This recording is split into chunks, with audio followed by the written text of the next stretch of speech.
Violence, భయంకరమైనటువంటి వైలెన్స్కు ప్రతీకగా ఉన్నటువంటి సిలువను హీ ఫ్లిప్డ్ ఇట్. దాని మీద కాలు వేసుకుని కూర్చుని మరణం. అందరూ అనుకున్నారు 3 మేకులు పీక్కోలేడు. 3 మేకులు పీక్కుండేది కాదు, మనుష్య సమాజానికి పట్టినటువంటి పాపం అనే మేకును, ఆ మేకుకున్న ముళ్ళు, మరణం అనే ముళ్ళును విరిచి పారేయటానికి ఆయన సిలువనెక్కాడు.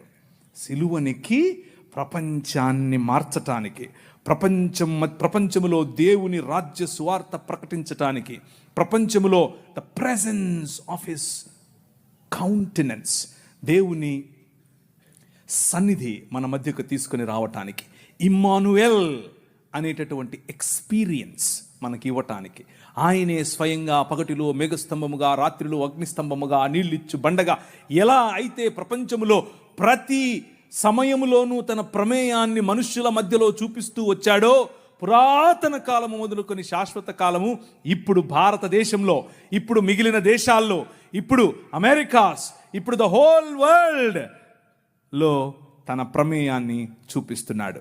ఆయన ప్రెజెన్స్